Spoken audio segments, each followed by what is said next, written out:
Everybody, it's Patrick, known as ThePatrick, and I'm going to make another video for Yakuza 3, which is actually kind of a bad name since it's actually Ryuu ga Gotoku 3, and they've never announced an English title. As I said many times, and hey, I guess that's like my catchphrase. Did you know that Yakuza 3 is a misnomer, and ha ha ha, I'm so smart. I mean, obviously I write walkthroughs because I think I'm smart, and, whatever. This is going to be chapter 10, which is like a convoluted, messed up kitty babysit chapter. It's like, hey, it's time to babysit the kids. This is like the billionth time I've done this one, too, because my friggin' one touch. Oh, Patrick will always do the same stupid mistakes he always does and be an idiot. That's my cool song. I have an opera I'm writing about how stupid I am. Is this the right one? Chapter 10. What? No. That's because I played through it and I was like, cool. And it was like, hey, guess what? Haha, one touch crashed. Didn't crash, it just kind of like ate up a minute and a half of fucking footage, which would like made the sound go out of sync, and you guys would be all like, hey, 2 stars out of 1,000,000 because fucking this guy's chat ahead, he can't even film a fucking chapter. Which is awesome. That's okay. It doesn't mean he's like fucking remembering when he was a kid and his dad was all dying and he was like, hey, you gotta fucking be strong. Alright? Just use your intellect and make lots of money. Great advice, Dad, whatever. I guess I give that to my kid though. Hey, you know what the only thing people care about, you kid? It's money. That's why Mina's all freaked out for money. And then so they're all just nodding around like a bunch of drunk asses. I guess they're in a bar. So, this is the chapter where he's gonna finally go. In the last chapter, Tamiya, the defense minister, was like, go save Kazama Joji by stopping him from like shooting some dude who's Toma. I want you to save him too because he really likes Toma. This stupid friggin' fucking porn actress girl right here. That was Ibuki. He's telling me like, hey, guess what? There's this chick right here. What the hell, dude? You friggin' lunatic. The hell walks around with fucking pigtails? Are you like 5 years old or something? Or are you a stripper? I mean, God, there's only fucking 2 options, isn't it? That was like a totally normal guy just walked by. This is like, who's this guy? What? Why'd you come around to me, weird ass? And then there's fucking, of course, there's Bob. Hi, I love you, Bob. I'll come back to get some crappy items from you. It's funny whenever you talk to him, you're like, so, what's up with the... He's like, I'd rather you didn't talk to me. That's literally what he says to you. He's like, fucking don't talk to me, dude. It's hilarious. He fucking looks down on Cutie like crazy. So, yeah, anyway, you can fly back to Okinawa now with the, airport choice here. It's gonna be like 30,000 yen. And this is where he's like, oh my god, is that okay? I don't know. Fucking dumbass. You gotta fly down there because Toma's in meetings right now with a bunch of dudes. And he's down in Okinawa. And, pretty much he's gonna get assassinated as soon as he's just goofing around. And Tommy knows that, so he's like, hey, I'm gonna get rid of this other stupid mail because I'm tired of getting these fucking dumb mails. You can do hitman missions while you're down here. It's like everything to do down here right now. It's like, this is really a chapter where if you haven't, you want to do 100% in one play, it's gonna be forever.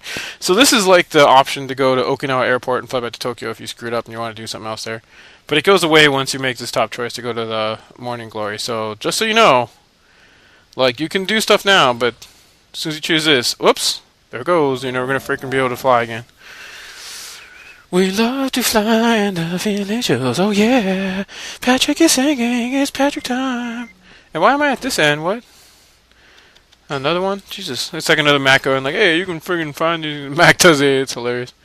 So I go over here and it's like, everyone's there. They're like, hey, what's up? Kitty's back. We love that dude. Except for why is he wearing this fucking horrible outfit? They said that earlier, actually. They're like, why are you in that horrible outfit? And, of course, like, Nakahara, he's, like, out of the hospital. And he's like, oh, fucking okay. It looks like freaking Mikio. Look at Mikio back there. It looks like he's, like clinging to him, like he's afraid of something. He's like a little kid who's, like, afraid. He's like, oh, no. He's supposed to be holding him up, though. And then, so Tommy just calls you. He's like, hey, what's up, Q? What's up, dude? All of a sudden, he's, like, all friendly and nice to you. It's weird. And he's like, oh, hey, Toma is, like, he's in a meeting, so, wait until later and shit. And here are these morons. Oh man, it's like Mitsuo doesn't want to freaking do it again, but Taichi is like nuts, and he's like forcing him to go play wrestling again. He's like, let's go wrestle, and he's like, dude, again? Jesus Christ, that's all we do around here. That dumb Haruka outfit. Haruka, like, you actually have like a little side plot with her this time. This is like the kid babysit episode. Do you think that you're gonna do all this cool stuff like Save That Dude, but you have to like fucking babysit kids? It's fine. So like, you're like, come on, dude, you're supposed to go do your chores, and he's like, fucking, I'll do it later, whatever. I want to wrestle right now. So you're like, what a cheeseball. I mean, Kiryu should really smack the crap out of that kid right there. And then this part, he's like, he like, Taichi like falls down, and he's like friggin' looks like he's dead, and Mitsuo tackles him and goes like 1, 2, 3, and he's like, oh, because he's never beaten him. It's like that Goofy dance. He's like, no, fucking, he's hurting down there. You better go help him. And then he runs inside. Dude's like, hey, thanks for helping me, kid. Dumbass. And you can fucking walk all over him, kick sand. Look at his legs. Fuck your legs, man. I'll walk all over him. And he's like, oh, I can't breathe or whatever. So he called a doctor, and he's like, man, this dude's got asthma. He shouldn't be fucking out there wrestling. What the hell's the matter with you knuckleheads? So he overhears it, and he's like all sad because he's like, man, that's like my favorite thing on the earth. And then Rikya's like, let's go cheer him up, dude. Man, you see Kiryu checking Haruka out? That was weird. He was like, well, man, I'm afraid of that chick. And then so Taichi's like, this sucks. Life sucks ass. And he's like, no, dude. You just gotta hang in there for now. You'll be able to wrestle someday soon. Until then, we'll show you this special wrestling show. And then Rikya's like, hey, I'll go set up the ring, right? This part's actually really cool. I don't know why. I really like it. Probably because I like pro wrestling. I don't know. I'm kind of a goofball. There he goes. Like, yeah. He's supposed to like just kind of wander around until he gets it fixed up, but then something pretty funny happens right here. It's like, what? Here we go. Come on. Oh, first you have to now load. It's like fucking so long. It's so funny. You get a message from him. He's like, okay, it's all set up. It's like as soon as you leave the area, right? And he also tells you like, dude, you can go. Oh, and there's another stupid message from Mac or something. Oh no, that's from Rikia. He's like, dude, you can go use the freaking. It's like a weird note that almost makes it sound like he's like in love with you or something. You can go use their little headquarters as a hideout, but you probably just want to go back to the Morning Glory and get the show on the road here. I mean, there's all kinds of side missions to take care of here. In fact, isn't there one that only shows up in here? But you gotta be with like Haruka or something. No, you don't gotta be with. Yeah, you do. You find like a love letter or some crap. Anyway. In those 12 seconds that you were gone, they set apparently just had a bunch of rope and fucking poles and stuff hanging around. They're like, hey, we practice setting up wrestling rings in our spare time. Except for it's like, where's the wood, man? When you slam the guy down on that, it's just gonna be like, you can break all your fucking bones. How do you know there aren't syringes in there and use condoms and shit? I guess Japanese beaches are cooler than ours. I don't know. So you can like decide not to. You're like, I have to go do stuff, or like the bottom line's like, okay, let's do it. Let's do this. You know. Here comes the fun, dude. It's total luchador style. That guy he's called Ricky Mask now. Rikya, and you're called Dragon Mask. And let's see, what do they fucking want to do? Oh, they want me to just throw him.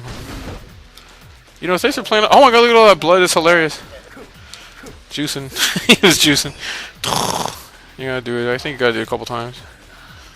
The second Rikyo over there is the referee. What? Don't break my throat, you little cheeseball. Get out of here. And now I think they want me to do a drop kick. Yeah, drop kick. I gotta do it again. Yay! And then they're like, hey, come on, Riki. Do something. So you gotta let him knock you down. Like, oh yeah, what a cool dude. And then this is like, what the hell they want to do? Oh, they want me to do the fucking dumb. Hey, thanks, could you leave me alone for a split second? Or just cry? Yeah, they want me to do a drop kick. And then all of a sudden it's like, this is the only chance you ever have to do this heat action in the entire game. Let's see if I can do it besides his fucking sidestepping around like a ding dong. Oh my god. There we go. It's like a jumping suplex of some sort. I'm sure all you guys are like, that's a military sidestep fucking sidewalk press or whatever, but I don't know the name of that. I just think of it as suplex, jumping suplex or something. And then there goes, it's like, yeah. And then this part's like, freaking Rikya goes down and he pulls a fucking fork out of his shorts or something, and he's like, no, a foreign object in the ring. So he like runs in there, Taichi gets all pissed off and runs in there and beats him up. This is the only time Kiryu's model looks like this. It's weird. So here comes the doctor and he's like, you know what? What did he eat? And I don't remember what he had. He had something weird, and they're like, oh, it's just a food allergy, dude. And she's like, oh, dude. So it's like, you know, he's a food. Oh my god. So he can still wrestle. It's all cool. And then like that part, I didn't walk. That just happens. And look at that weird look. She's like, "Oh, I'm out of here. I got something to do." And he's like, "Something to do?"